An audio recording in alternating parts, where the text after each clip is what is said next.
এক নম্বর দিক হচ্ছে যে দ্রব্যমূল্য বৃদ্ধি।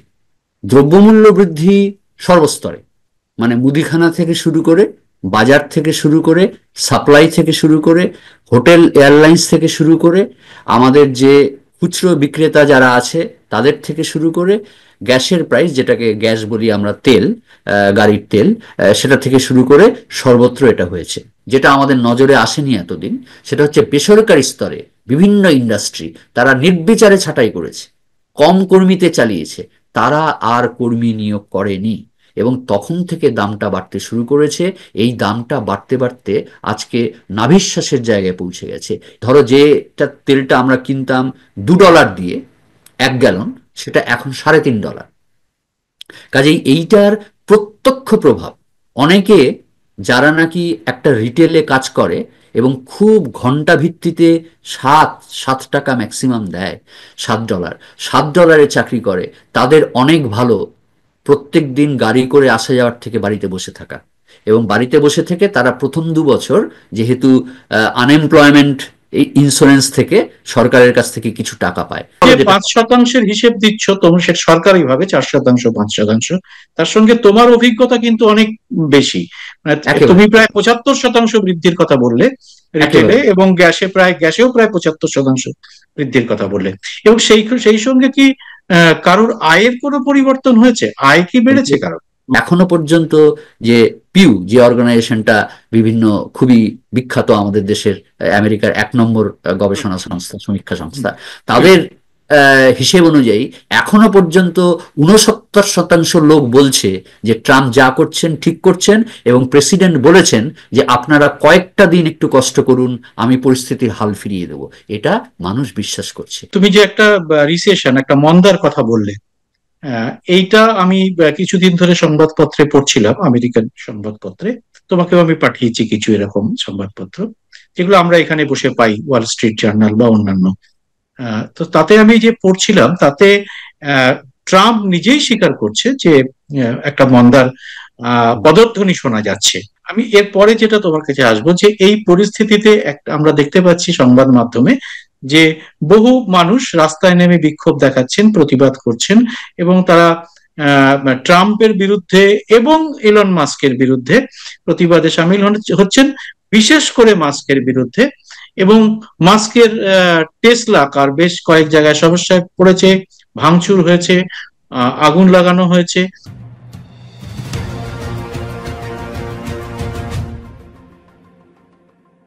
নমস্কার সবাইকে, খোলা আড্ডা অনুষ্ঠানে স্বাগত। আমি সুব্রত বসু।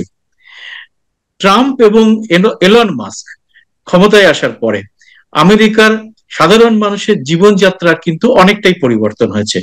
সেখানে জিনিসপত্রের দাম যেমন আকাশ ছোঁয়া হয়েছে, তেমন মানুষের ছাঁটাই, মানুষের রাস্তায় নেমে বিক্ষোভ দেখা যাচ্ছে, এবং তার সঙ্গে শিক্ষা খাতে সেখানে বরাদ্দ, সমস্ত বিষয়গুলো নিয়ে আমরা দেখতে পাচ্ছি। আমরা সংবাদ মাধ্যমে যে সমস্ত খবর এখানে বসে পাচ্ছি, তাতে আমরা দেখছি যে সেখানকার মানুষের যে জীবনযাত্রাটা কয়েক মাস আগেও ছিল, তার একটা বেশ বড়সড় পরিবর্তন হয়েছে। ভারতের প্রেক্ষিতে আমরা যদি এই বিষয়টাকে নিয়ে আমরা একটুখানি কোভিডে যদি জানা এবং বিশ্লেষণ করতে চাই, তাহলে আমরা সেই জন্যই আজকে দ্বারস্থ হয়েছি শুভঙ্করের কাছে। শুভঙ্কর মুখোপাধ্যায় আপনাদের খুবই পরিচিত মানুষ, আমেরিকা থেকে নিয়মিত খবর আমাদের দিয়ে থাকেন এবং আমেরিকা সম্পর্কে আমাদের যথেষ্ট নতুন নতুন তথ্য এবং বিশ্লেষণ দেন। শুভঙ্কর, তোমাকে প্রথমেই আমাদের এই অনুষ্ঠানে আমাদের সবার পক্ষ থেকে তোমাকে স্বাগত। আমি যে বিষয়টা বললাম, যে জীবনযাত্রার পরিবর্তন বিভিন্ন দিক থেকে কিভাবে হয়েছে এই ট্রাম্প আসার পরে, ট্রাম্প এবং ইলন মাস্ক জুটি আসার পর থেকে, তোমরা কিভাবে সেটাকে দেখছো, কিভাবে ফিল করছো, এটা যদি তুমি তথ্য এবং ইয়ে দিয়ে আমাদের বিশ্লেষণ করো। আচ্ছা, তো আমি প্রথমেই যেটা শুরু করব সেটা হচ্ছে যে ট্রাম্প আসার পরে আমেরিকার অবস্থা কি দাঁড়াবে, তার দুটো প্রেক্ষাপট। 1 নম্বর, যে আমরা আমেরিকাতে যারা থাকি তাদের কেমন হবে।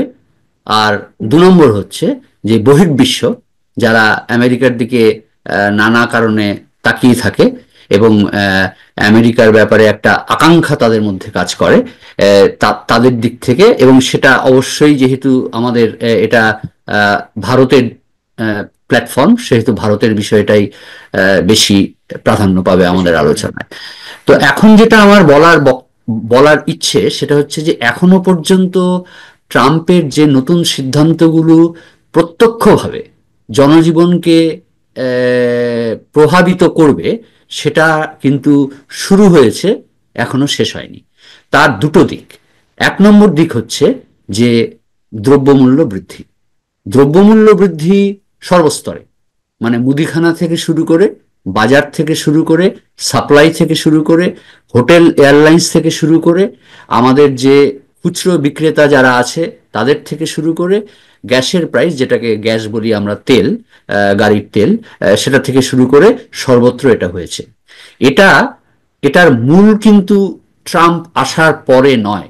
এটার মূল হচ্ছে, একেবারে যদি আমরা অনেক আগের দিকে চলে যাই, তাহলে সেটা হচ্ছে কোভিডের পরে, সত্যি কথা বলতে কি, তারপরে যে সামাজিক এবং বাজারগত প্রতিবিধান বাইডেনের নেওয়া উচিত ছিল, খুব দক্ষ হাতে উনি সেটা করতে পারেননি। তার ফল আমরা নির্বাচনে পেয়েছি, যে সবাই ওই ব্যর্থতার কারণেই বাইডেনের বিরুদ্ধে অনেক ভোট গেছে। তো এইটা কিন্তু একটা সুদূর প্রসারী প্রভাব এখন ফলতে শুরু করেছে, এবং এটা এই নয় যে ট্রাম্প আসবেন আর 2 মাসের মধ্যে সেটা সমাধান হয়েছে। তা এক্ষেত্রে আমি যদি প্রেসিডেন্ট হতাম আমেরিকার, তাহলে আমি যেটা প্রথমেই করতাম যে সরকারি ব্যয়ভার কমানো। তাহলে ট্রাম্পের দিক থেকে আমি যদি দেখতে চেষ্টা করি, তাহলে ট্রাম্প এটার ক্ষেত্রে, সেটা ভালো না মন্দ, সেটা ঠিক না বেঠিক, সেটা পরের কথা। প্রত্যেকটা রাজনৈতিক দলের, প্রত্যেকটা শাসক দলের একটা করে নির্দিষ্ট অর্থনীতি থাকে, এবং সেটাকে কেন্দ্র করে আর্থসামাজিক নীতিগুলো প্রণয়ন করা হয়। তো ট্রাম্প বেছে নিয়েছেন সরকারি খরচ কমানো। আমি এক বাক্যে এটার পক্ষে। কারণ আমরা যারা সরকারি স্তরে কাজকর্ম করি, আমরা জানি যে শুধুমাত্র অতিরিক্ত কর্মী নয়, বেতন থেকে শুরু করে, সুবিধে থেকে শুরু করে, আমরা যখন বিভিন্ন জায়গায় কনফারেন্সে যাই, ট্রাভেল থেকে শুরু করে, সেখানে সেই সব ক্ষেত্রগুলোতে যেভাবে খরচ আমরা করতাম, সেটা না করলেও চলে, তার থেকে কম খরচেও হতো। 1 নম্বর। 2 নম্বর বিষয় হচ্ছে, আগেই বললাম যে বিভিন্ন স্তরে, বিভিন্ন বিভাগে অতিরিক্ত কর্মী আছে, এ বিষয়ে কোনো সন্দেহ নেই। এখন প্রশ্ন হচ্ছে, যখন আমি এটাকে একেবারে চরম পদক্ষেপ ছাঁটাইয়ের দিকে যাব, সেই ছাঁটাইয়ের দিকে যাওয়ার পরে আমার দেখতে হবে যে আমি সেক্ষেত্রে কতটা ধৈর্য সহকারে এটাকে করতে পারছি, কতটা সুনির্দিষ্ট সমীকরণের ভিত্তিতে এটা ছকছি, যে এক একটা ডিপার্টমেন্টে এক একটা কতটা কর্মী উদ্বৃত্ত। আমার মনে হয়েছে সেক্ষেত্রে তাড়াহুড়ো হয়েছে। কিন্তু যে পথটা উনি নিয়েছেন, সেই পথটা নিয়ে আমার কোনো আপত্তি নেই। কারণ ছাঁটাই বা খরচ কমানো, এটা এছাড়া আমেরিকার অর্থনীতিকে পুনরুদ্ধারের আর কোনো উপায় ট্রাম্পের সামনে ছিল না। কাজে এইবার প্রশ্নটা হচ্ছে, ধরা যাক আমি একটা শিক্ষা দপ্তরকে উঠিয়ে দিলাম। শিক্ষা দপ্তর, তুমিও জানো আমিও জানি, যে আমাদের ভারতবর্ষেও রাজ্যের তালিকা থাকে, কেন্দ্রের তালিকা থাকে, এবং যুগ্ম তালিকা থাকে। তো এইবার যেটা হতো সেটা হচ্ছে যে কেন্দ্রের যে শিক্ষা দপ্তর, সেটা সাধারণত বিভিন্ন গ্র্যান্টগুলোকে মঞ্জুর করত, তার বেশি কিছু করতো না। শিক্ষাটা সম্পূর্ণভাবেই আমাদের, ধরা যাক আমি যদি আমার রাজ্য টেনেসির কথা ভাবি, তাহলে রাজ্য এবং আরো খুব বেশি করে, বিশেষ করে হাই স্কুল পর্যন্ত, এটা সম্পূর্ণরূপে, যেটাকে আমরা এখানে কাউন্টি বা মেট্রো বলি, যেটা আমাদের দেশে পুরসভা, সেইটা নিয়ন্ত্রণ করত। কাজেই এডুকেশন ডিপার্টমেন্টে ফেডারেল স্তরে যে উদ্বৃত্ত কর্মীদের কথা বলা হচ্ছে, সেটা কিন্তু অমূলক কিছু নয়, ছিল। এবার প্রশ্নটা হচ্ছে যে এই যে আমি কথাটা বললাম, এই কথাটা কিন্তু আমেরিকার মানুষ, এমনকি যারা ছাঁটাই হচ্ছে, তারাও জানে।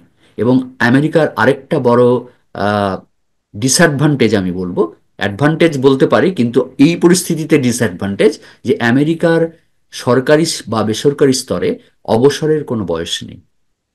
যে যতদিন পারে শারীরিক এবং মানসিকভাবে সক্ষম থাকলে সে চাকরি করতে পারে। কাজেই কেউ চাকরিটা না পারতে ছাড়ে না। চাকরিটা করে এবং 70-75 বছর বয়স পর্যন্ত চাকরি করে, তার একটা অন্য দিক আছে, সেটা হচ্ছে স্বাস্থ্য বীমা।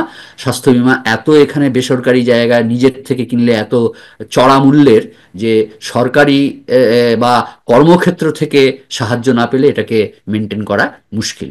তো সেক্ষেত্রে এইটা আরেকটা বড় জিনিস। কাজে এক্ষেত্রে যদি একটু নির্বিচারে ছাঁটাই না করা যায়, তাহলে সরকারি স্তরে কর্মী ভার কমানো এটা খুব মুশকিল।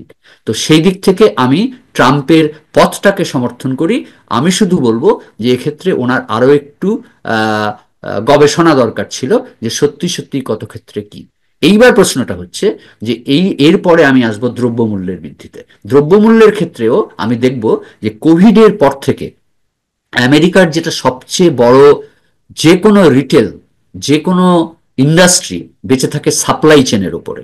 সারা আমেরিকায় জুড়ে ট্রাক চলাচল করছে, তারা সব সাপ্লাই দিয়ে বেড়াচ্ছে। তাহলে এই সাপ্লাই চেনটা কোভিডের পরে ভেঙে যায়, এবং ভেঙে যাওয়ার পরে যেটা হয় সেটা হচ্ছে যে জিনিসপত্রের ব্যাপক চাহিদা তৈরি হয়, যোগান নেই।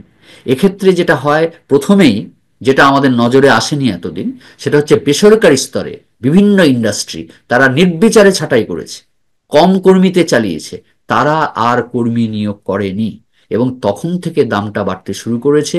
এই দামটা বাড়তে বাড়তে আজকে নাভিশ্বাসের জায়গায় পৌঁছে গেছে। এইটাকে নিয়ন্ত্রণ তুমি করতে যদি গেলে একটু উদাহরণ দিয়ে বলো যে তুমি আগে যেরকম জিনিসপত্রের জন্য, ধরো একটি সংসার খরচা যেরকম ছিল, এখন তার কত শতাংশ বেড়ে গেছে এই কয়েক মাসের মধ্যে? আমি যদি আজকে থেকে 4 বছর আগে মুদিখানায় গিয়ে সপ্তাহে যদি আমি $100 বাজার করতাম, সেটা এখন অবশ্যই $175। যে আমেরিকার গোটা পরিকাঠামোর দাঁড়িয়ে আছে নিজের নিজের গাড়ির উপরে। এখানে পাবলিক ট্রান্সপোর্ট বা পরিবহন ব্যবস্থা, গাড়ি শিল্পকে বাঁচানোর জন্য কোনো শহরেই, একমাত্র কিছু বড় শহর ছাড়া সেখানে ইউরোপের মতো পর্যাপ্ত নয়, রাখা থাকে। কিন্তু আমাদেরকে গাড়িটা আমাদের দরকার। মানে আমরা এই বাড়ি থেকে বেরিয়ে যে একটা মুদিখানায় যাব, একটা বাজারে যাব, একটা গ্যাস স্টেশনে যাব, আমাদেরকে গাড়ি করে যেতে হবে। হেঁটে যাওয়ার কোনো উপায় নেই এত দূরে দূরে, সব বিশেষ করে বসত এলাকা আমি থেকে। একটু তোমাকে ইন্টারাপ্ট করছি, তুমি বললে যে তুমি যেটা $100 কিনতে, সেটা এখন $175 লাগছে কমপক্ষে। কমপক্ষে। কমপক্ষে তাহলে তো বৃদ্ধির হারটা অনেক বেশি। অনেক 100 টাকা বেশি। অনেক বেশি। অনেক তুমি বেশি, কিন্তু পাঁচ সরকারি শতাংশ নয় কি তুমি হুম। হ্যাঁ, সরকারি পরিসংখ্যানে ওরা যেটা বলছে সেটা 4%, কিন্তু আসলে আমাদের ওপর প্রভাবটা পড়ছে অনেক বেশি। কারণ যা হয় বেসরকারি স্তরে, সরকার সবটা নিয়ন্ত্রণ করতে পারে না। সরকারি একটা রেট আছে, যে ধরা যাক আলু, 1 কেজি আলু বিক্রি করা হবে $1, সেটা সরকারি রেট। কিন্তু সেটা ওরা বলছে যে ওটা বেড়ে $1.5 হয়েছে, কেউ $1.5 বিক্রি করে না, সবাই $2 বিক্রি করবে, যেটা তখন আমাদের তো দেশে ডবল, তার মানে 100% বৃদ্ধি হলো। 100% বৃদ্ধি। তো এগুলো হচ্ছে। আর তারপরে সবচেয়ে বড় যেটা বলতে যাচ্ছিলাম, গ্যাস, তেল, গাড়ির তেল। এটা হচ্ছে যে ধরো যেটা তেলটা আমরা কিনতাম $2 দিয়ে 1 গ্যালন, সেটা এখন $3.5। কাজেই এইটার প্রত্যক্ষ প্রভাব অনেকে, যারা নাকি একটা রিটেলে কাজ করে এবং খুব ঘন্টা ভিত্তিতে 7 টাকা ম্যাক্সিমাম দেয়, $7, $7 চাকরি করে, তাদের অনেক ভালো প্রত্যেক দিন গাড়ি করে আসা যাওয়ার থেকে বাড়িতে বসে থাকা। এবং বাড়িতে বসে থেকে তারা প্রথম 2 বছর যেহেতু আনএমপ্লয়মেন্ট ইন্স্যুরেন্স থেকে সরকারের কাছ থেকে কিছু টাকা পায়, চাকরি করছে না। যার জন্য রিটেলে গিয়ে আমরা যদি আজকে থেকে 4 বছর আগে 30 মিনিট অপেক্ষা করতাম, এখন আমাদের 1 ঘন্টা অপেক্ষা করতে হয়, কর্মী নেই।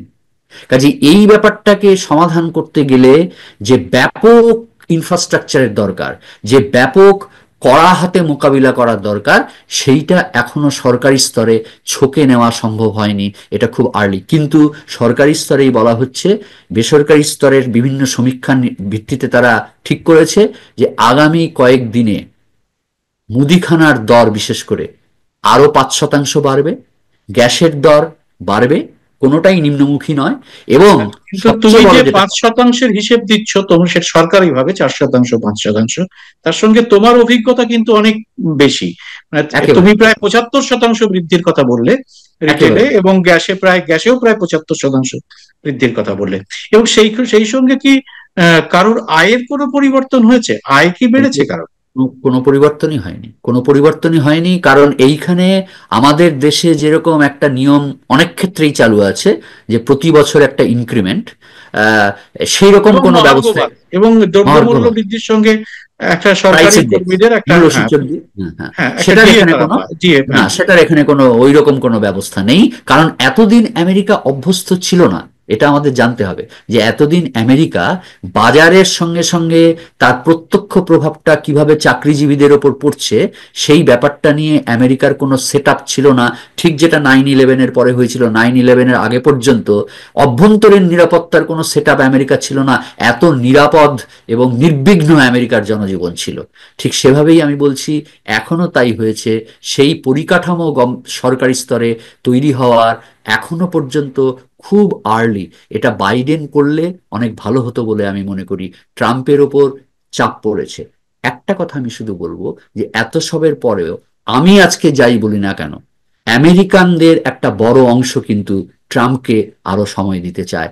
এখনো পর্যন্ত যে পিউ, যে অর্গানাইজেশনটা বিভিন্ন খুবই বিখ্যাত আমাদের দেশের, আমেরিকার 1 নম্বর গবেষণা সংস্থা, সমীক্ষা সংস্থা, তাদের হিসেব অনুযায়ী এখনো পর্যন্ত 69% লোক বলছে যে ট্রাম্প যা করছেন ঠিক করছেন, এবং প্রেসিডেন্ট বলেছেন যে আপনারা কয়েকটা দিন একটু কষ্ট করুন, আমি পরিস্থিতির হাল ফিরিয়ে দেব।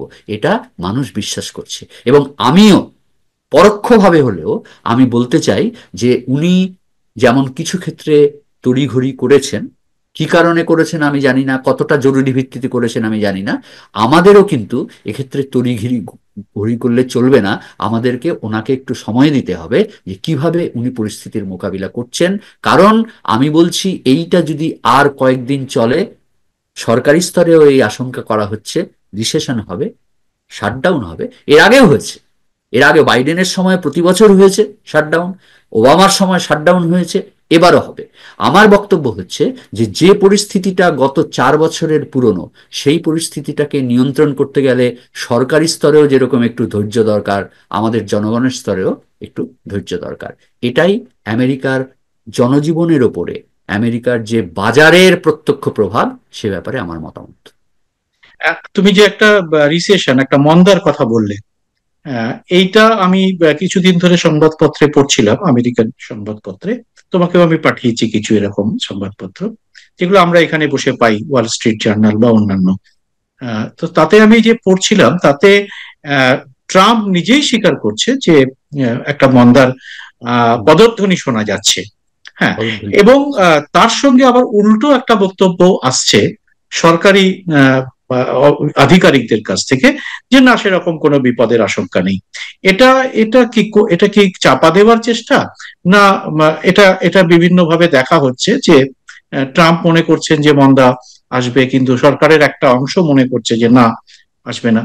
সেইটা কি হচ্ছে, না সত্যি ব্যাপারটাকে ধামাচাপা দিয়ে রাখার একটা সরকারি স্তরের চেষ্টা চলছে? আমি এটাকে ঠিক ধামাচাপা বলবো না, এটা হচ্ছে এক এক ধরনের আহ, নীতি প্রণয়ন। কারণ ট্রাম্প যেটা বলছেন, আমার মনে হচ্ছে সেটা উনি আহ, আমেরিকার জনগণকে তৈরি রাখার চেষ্টা করছেন যে এর পরেও আমি যেটা করছি মানে তারপরেও অ্যালার্ম একটা বেল বাজাচ্ছেন উনি। হ্যাঁ, সেটা একটা বাজিয়ে দিচ্ছে। এটা আমার মনে হয় এটা থাকা ভালো, এটা থাকা ভালো। কারণ এখনো পর্যন্ত আমি তোমাকে বলছি আমেরিকার সাধারণ প্রাচুর্যের জীবন, আমি তোমাকে অত্যন্ত দায়িত্ব নিয়ে বলছি যে গাড়ি বাড়ি থেকে, পোশাক থেকে শুরু করে, খাওয়া দাওয়া থেকে শুরু করে, রেস্টুরেন্ট থেকে শুরু করে, হোটেল থেকে শুরু করে, পর্যটন থেকে শুরু করে, আমরা যেটা করি সেটা আরো কম করা যায়। এটা আমি বারে বারে তোমাকে বলতে চাইছি। এই প্রাচুর্যের জীবনে আমেরিকা অভ্যস্ত হয়ে গেছে। কাজেই আমেরিকাকে সতর্ক করা উচিত যে পদধ্বনি শোনা যাচ্ছে আরো একটা খারাপ অর্থনৈতিক সময়ের। সরকারি কর্মীদের, সরকারি অফিসারদের আমাদের দেশের মতোই, তারা লিখিত পরিত ছাড়া কিছু বলতে পারেন না। সরকারের কিছু বাধা বিপত্তি, কিছু সীমাবদ্ধতা সরকারি অফিসারদের থাকে, তারা লিখিত পরিত ছাড়া কিছু বলতে পারেন না। কাজেই তারা বলছেন যে না, এখন পর্যন্ত সব ঠিক আছে, সব ঠিক আছে। কারণ তো এটুকু তো সবাই, কিন্তু প্রেসিডেন্টের তো সেই আহ, সেই অধিকার বা সেই আমি বলবো সেই আহ, কর্মনীতি আছে যে উনি আগাম সতর্ক করতে পারেন জনগণকে যে আমরা একটা বিপদের গন্ধ পাচ্ছি, আপনারা তৈরি থাকুন। কাজে এটার মধ্যে আমি একটা সরকারি ব্যবস্থার আহ, আহ, গন্ধ পাচ্ছি। এটা ঠিক আড়াল করা হচ্ছে এটা আমি বলবো না, আড়াল কেউ করছে না, কিন্তু কারণ আমরা সবাই বুঝতে পারছি, আমরা সবাই বুঝতে পারছি যে এইটা ঠিক হচ্ছে না। চাহিদা আছে, যোগান নেই, এটা যেমন সত্য তেমন এটাও সত্য যে এই যোগান থাকলেও সেই যোগানটাকে আগের মতো করে সুলভে এবং সহজে মানুষের কাছে পৌঁছে দেওয়ার যে রাস্তাটা, সেটা দীর্ঘদিন ধরে আমেরিকায় বিঘ্নিত। আমি এরপরে যেটা তোমার কাছে আসবো, যে এই পরিস্থিতিতে একটা আমরা দেখতে পাচ্ছি সংবাদ মাধ্যমে যে বহু মানুষ রাস্তায় নেমে বিক্ষোভ দেখাচ্ছেন, প্রতিবাদ করছেন, এবং তারা ট্রাম্পের বিরুদ্ধে এবং এলন মাস্কের বিরুদ্ধে প্রতিবাদে সামিল হচ্ছেন, বিশেষ করে মাস্কের বিরুদ্ধে। এবং মাস্কের টেসলা কার বেশ কয়েক জায়গায় সমস্যায় পড়েছে, ভাঙচুর হয়েছে, আগুন লাগানো হয়েছে, যার প্রেক্ষিতে আহ, আহ, তার বিক্রি বাড়ানোর জন্য ট্রাম্প নিজেই উদ্যোগী হয়ে নিজে টেসলা গাড়ি কিনেছেন এবং সবাইকে কিনতে বলছেন। তো এই যে এবং পরিস্থিতিটা, বলছেন যে টেসলার ওপর যারা আক্রমণ করবে সেটা প্রমাণিত হলে 20 বছর পর্যন্ত জেল হতে তারা পারে। দুষ্কৃতী, তারা তাদের, হ্যাঁ তাদের তাদের এটা। তো এই যে পরিস্থিতিটা, এই পরিস্থিতিটা কতটা আমরা সংবাদ মাধ্যম পড়ে ঠিক বুঝতে পারছি না, এটা কতটা সিরিয়াস, কতটা গভীর এটা। এটা কি সত্যিই কি একদম রাস্তাঘাটে মানুষ কি নেমে পড়েছেন, না এটা খুব ছোট একটা ঘটনা, সংবাদপত্র তার মতো করে এটাকে পরিবেশন করছে? দেখো, এটা পরিষ্কার যে আমেরিকার আহ, ডুবতে থাকা অর্থনীতির সঙ্গে সত্যি কথা বলতে কি ইলন মাস্কের সরাসরি কোনো সম্পর্ক নেই। ইলন মাস্কের যেটা সম্পর্ক আছে সেটা বিভিন্ন সরকারি সিদ্ধান্তকে উনি প্রভাবিত করছেন। অবশ্যই ছাঁটাই আছে, অবশ্যই তার মধ্যে অভিবাসন আছে, অবশ্যই তার মধ্যে ব্যয় সংকোচন আছে, এ বিষয়ে কোনো সন্দেহ নেই। কিন্তু বাজারটা নিয়ন্ত্রণ করবার ব্যাপারে আমার মনে হয় না ইলন মাস্ক এটা করবেন যে বাজার বাড়ুক, কোনো অসুবিধা নেই। উনি যেটা করবেন, উনি যেটা করবেন সেটা হচ্ছে, সেটা উনি কেন, সেটা হচ্ছে রিপাবলিকানদের একটা নীতি যে আমেরিকার শিল্পপতি, আমেরিকার দোকানদার, মালিকপক্ষ, তাদেরকে একটু ফেভার দেওয়া। দেখো আমেরিকাতে, আমেরিকা একটা পুঁজিবাদী দেশ। আমেরিকাতে আজকে পর্যন্ত যা যা সরকারি সিদ্ধান্ত হয়েছে, বীমা থেকে শুরু করে, বন্দুক থেকে শুরু করে, মাদক থেকে শুরু করে, গাড়ি থেকে শুরু করে, আবাসন পর্যন্ত, সর্বত্র, এবং ব্যাংকে, এখানে তো রাষ্ট্রায়ত্ত ব্যাংক নেই, বেসরকারি ব্যাংক সব, তো সর্বত্র সরকার যেটা করেছে আমেরিকা, সে ডেমোক্র্যাট হোক রিপাবলিকান হোক, তারা সবসময় এই শিল্পগুলোকে সবসময় বাঁচানোর চেষ্টা করেছে। কারণ তাদের টাকায় নির্বাচন হয়, তাদের টাকায় পার্টির তহবিল হয়, ডেমোক্র্যাটেরও হয়, রিপাবলিকানদেরও হয়। কাজে আমেরিকা এই ব্যাপারগুলোতে অভ্যস্ত, সুব্রত। এটা নতুন কিছু নয়। আমার যেটা বক্তব্য এখানে সবচেয়ে বেশি করে আছে সেটা হচ্ছে আমি ব্যক্তিগতভাবে ভাঙচুরের বিপক্ষে। আমার কথা হচ্ছে যে আমেরিকা জাতিগতভাবে, যদি আমি ইংরেজিতে শব্দটা বলি, আমি বলবো ফ্লেক্সিবল। মানে ধরো চরম বিপদ কিছু একটা ঘটেছে, আমেরিকানরা কিন্তু খুব সহজে এটাকে নেয়, বলে এটা হতেই পারে, it happens, it hmm, happens. হুম, তো এরকম ওরা করে। আমার কথা হচ্ছে এই যে ধৈর্যের সীমা, সেটা এইবার বড্ড বেশি হয়ে গেছে। এই যে আজকে যে বিক্ষোভটা হচ্ছে, আজকে এই যে মানুষ রাস্তায় নামছে দ্রব্যমূল্যের বিরুদ্ধে, আমাদের দেশ হলে এর মধ্যে 4টে হরতাল হতো বাইডেনের আমল থেকে, কিচ্ছু ঠিক হয়নি। মানুষ ঠিক। সহ্য করেছে, সহ্য করেছে, সহ্য করেছে। তার একটা বড় কারণ আছে, বড় কারণ যেটা আমি তোমাকে বললাম, যে তুমি যখন তোমার চাকরি চলে যাবে, তোমাকে 2 বছর এমপ্লয়মেন্ট বেনিফিট দেবে, এবং ওরা ঘরে বসে যাবে, ঘরে বসে যাবে, এবং 2 বছর ইটস ওকে, যখন আবার সময় আসবে একটা চাকরি জোগাড় হয়ে যাবে। কিন্তু এখন যেটা সমস্যা হচ্ছে যে একবার চাকরিটা গেলে আরেকবার চাকরি পাওয়া আজকে থেকে 4 বছর আগে যতটা সহজ ছিল, আমেরিকায় আর ততটা সহজ নেই। গোটা দেশটার অর্থনীতি বিপন্ন। এই দেশটার অর্থনীতি বিপন্ন মানে শিল্প বিপন্ন। আমি আজকে বলবো না যে আজকে কোনো একটা আমেরিকান কোম্পানি তাদের 40 জন কর্মী ছিল, তারা ওটাকে 20 জনে নামাবে, নামাবে। তার কারণ হচ্ছে তারাও চ্যালেঞ্জড, মাইনে নেই, বিক্রি নেই, তাদের প্রোডাক্টের বিক্রি নেই, তারা কি করবে, কমাবে। পাশাপাশি চলে এসেছে, সত্যি কথা, এটা ইলন মাস্কও না, এটা ট্রাম্পও নয়, প্রযুক্তি। এই যে এআই এসছে, সর্বনাশ হয়ে যাবে।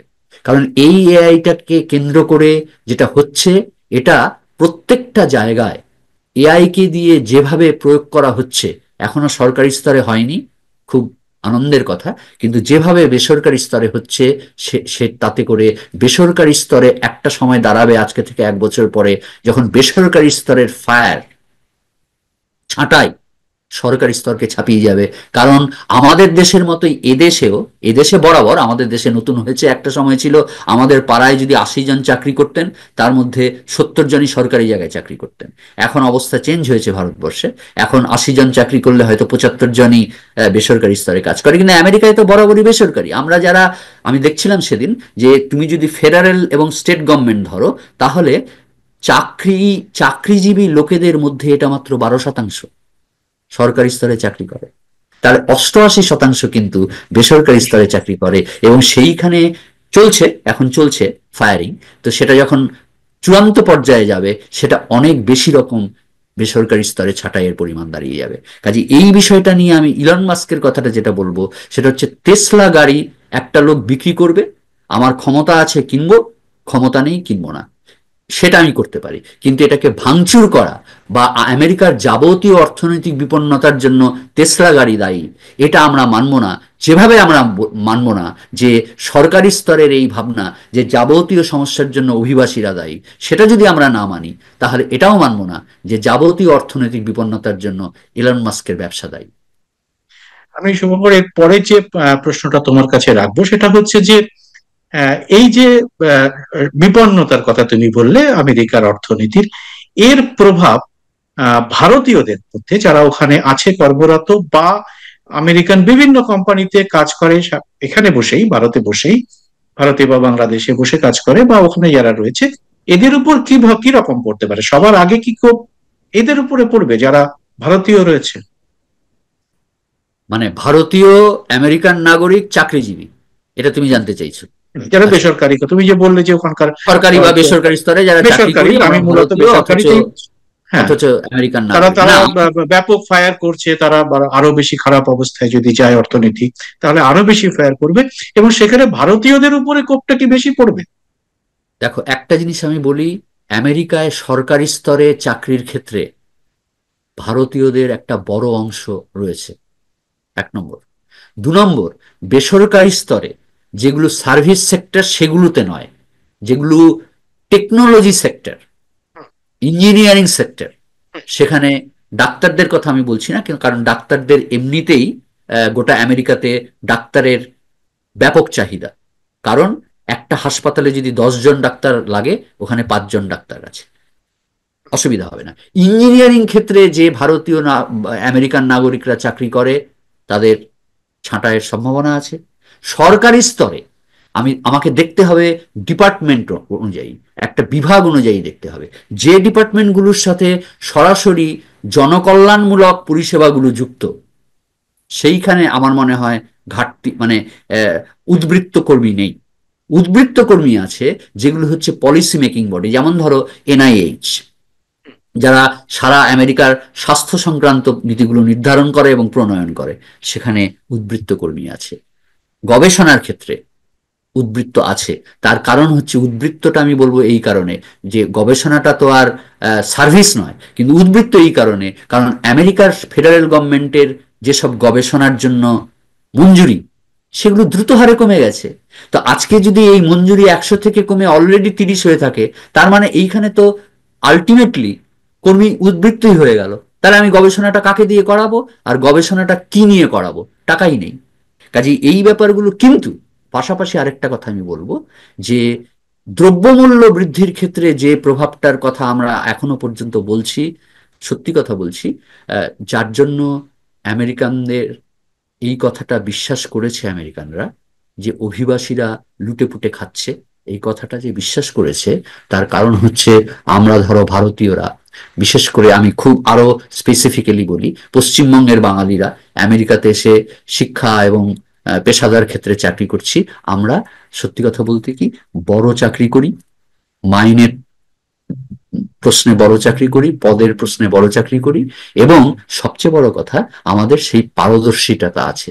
তো সেই কারণে দেখা যাচ্ছে যে আজকে 100 টাকার জায়গায় 175 টাকা মুদির খরচ হলে সপ্তাহে, আমাকে সত্যি এখনো পর্যন্ত এটা বিরক্ত করছে না। এটা আমি খোলাখুলি বললাম, এটা কেউ তোমাকে বলবে না যে এটা। আমরা অনেকেই যে মধ্যবিত্ত রেখা, সে মধ্যবিত্ত রেখার নিচে নই।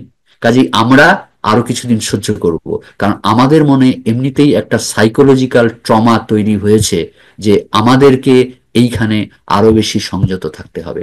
এবং এমনিতেই ভারতের লোকরা, যারা আমরা এখানে রোজগার করি, আমরা কোটটা তৈরি করি যতটা কাপড় আছে তা দিয়ে। আমেরিকানদের মতো নয়। আমেরিকানরা যদি, আমি দেখেছি লক্ষ্য করে যে ম্যাকডোনাল্ডে গেছি, যখন ঢুকছি এখানে নিয়ম হচ্ছে ওই রাস্তার ধারে ওরা হোমলেস প্ল্যাকার্ড নিয়ে দাঁড়িয়ে পড়ে। চাকরি চলে গেল, বাড়ি চলে গেল, মর্গেজ দিতে পারে না, বাড়ি চলে গেল, হোমলেস নিয়ে, ওদের কোনো লজ্জা নেই, আই হ্যাভ নো জব, দাঁড়িয়ে পড়লো। এই লোকটা $5 পেলো ভিক্ষে করে, সে ম্যাকডোনাল্ডে গেল, 3.5 টাকা দিয়ে একটা স্যান্ডউইচ কিনলো, 1.5 টাকা যখন ক্যাশিয়ার ফেরত দিচ্ছে বললো নো, ইট ইজ ডোনেশন। তো এটা ভালো বলো বা মন্দ বলো, যাই বলো, আর খরচের ক্ষেত্রে তো বললাম তো যে এখানে যারা কিরানির চাকরি করে তাদের মায়না অত্যন্ত কম, লজ্জাজনকভাবে কম। কিন্তু তারা যেভাবে চুলের স্টাইল করে, তারা যেভাবে প্রতিদিন কেনা খাবার খায়, সেটা একটা প্রাচুর্যের জীবন। কাজেই তাদের এই অভ্যাসের ক্ষেত্রে আজকের আচমকা এবং দীর্ঘদিন ব্যাপী দ্রব্যমূল্য বৃদ্ধি তাদেরকে ভীষণভাবে বিপন্ন করবে। তা তুলনায় আমরা কিন্তু অনেক নিরাপদ, বিকজ আমরা টাকা জমিয়েছি এবং আমাদের চাকরির মধ্যে এখনো পর্যন্ত একটা ভালো প্যাকেজ আছে। ধন্যবাদ শুভঙ্কর, আজকে খুব সুন্দর তুমি অনেক নতুন তথ্য আমেরিকা সম্পর্কে আমাদের এই অনুষ্ঠানে আজকে জানালে। সত্যি কথা বলতে গেলে সংবাদ পত্র পড়ে বা আমরা অন্যান্য টিভি বা অন্য যারা দেখেন আমার দর্শকরা যারা, তারা এত ডিটেলে ভেতরের খবর কিন্তু কোনো সংবাদ মাধ্যমেই থাকে না, যেটা শুভঙ্কর একদম তার নিজের ব্যক্তি জীবন থেকে ওর কত টাকা মুদির দোকানের খরচা হয় এবং আগে হতো, এরকম সবিস্তারে কিন্তু খুঁটিনাটি আগে আমরা আমরা কোনো সংবাদ মাধ্যমে পাইনি। এবং এবং তো এটাকে সেই যদি এক মিনিট একটু, এক হ্যাঁ, সেকেন্ড, আমি বলো যেটা বলো। বলবো সেটা হচ্ছে যে আজকের আলোচনার আমাদের আহ, আহ, যেটা আমরা কনক্লুড করব, আমরা যেটা উপসংহারে পৌঁছবো, সেটা এক লাইনের একেবারে। সেটা হচ্ছে যে আজকের আমেরিকা একটা অনিশ্চিত পরিস্থিতির মধ্যে দাঁড়িয়ে আছে। সরকার পক্ষ এবং জনগণ পক্ষ উভয়কেই একটু ধৈর্য ধরতে হবে। ধন্যবাদ, ধন্যবাদ তোমাকে শুভঙ্কর। আপনারা যারা আজকের এই অনুষ্ঠানটা দেখলেন, আমরা আশা করব যে আপনারা অবশ্যই এটা এই ধরনের আপনাদের যে সংবাদ পিপাসা আমেরিকা সম্পর্কে যে জানার, সেটা আমার মনে হয়েছে যে শুভঙ্কর এত সুন্দর করে বিশ্লেষণ করলো এবং এটা বোধহয় সম্ভবত কোনো বাংলা চ্যানেলে এখনো পর্যন্ত করেনি। আমরা এই অনুষ্ঠানটা নিয়মিত চালাবো যদি আপনাদের সমর্থন এবং আপনাদের উৎসাহ পাই। আমরা আমেরিকার খবর, বিশেষ করে বাঙালিদের কাছে আমেরিকার খবর ভীষণ গুরুত্বপূর্ণ, তারা সবসময় জানতে চান, সংবাদ পিপাসু মানুষ তো বটেই, এবং অনেক লোক আছেন যারা আমেরিকায় তাদের আত্মীয় স্বজনরা থাকে। তো সেটা আপনারা জানাবেন আমাদের কমেন্ট বক্সে আপনাদের মতামত লিখে দিয়ে, যে আপনারা এই ধরনের অনুষ্ঠান আরো চান কিনা। তাহলে আমরা, আমাদের ভবিষ্যৎ পরিকল্পনা আছে যে আমরা প্রতিটা বিষয় নিয়েই আমরা আমেরিকার খবর আপনাদের কাছে পৌঁছে দেব। আমি শুভঙ্করকে আরেকবার ধন্যবাদ জানাচ্ছি, ওর মূল্যবান সময় ও ইয়ে করে, এখন আমাদের টাইম জোন একদমই আলাদা, তো সেটা জয় করে প্রায় ওকে করতে হচ্ছে। তো শুভঙ্কর, অনেক অনেক ধন্যবাদ, তুমি এতটা আমাদের সময় দিলে। আর আপনারা যারা এই অনুষ্ঠানটা দেখলেন, আপনাদের একটা ছোট্ট কাজ, সেটা হচ্ছে যে কমেন্ট বক্সে লিখে জানাবেন কেমন লাগছে আপনাদের অনুষ্ঠান এবং এই অনুষ্ঠান আমরা চালিয়ে যাব কিনা। শুভঙ্কর, তোমার তো দিন শুরু হলো, আমাদের রাত, অতএব সবাই তোমাকে, তোমার দিন ভালো কাটুক। আর আপনাদের সবার কাছে একটাই অনুরোধ, যে আমাদের এই অনুষ্ঠানটা যদি আপনাদের ভালো লাগে, লাইক দেবেন এবং আমাদের এই চ্যানেলটিকে সাবস্ক্রাইব করে আপনারা অবশ্যই নোটিফিকেশন বেলটি চালু করে রাখবেন।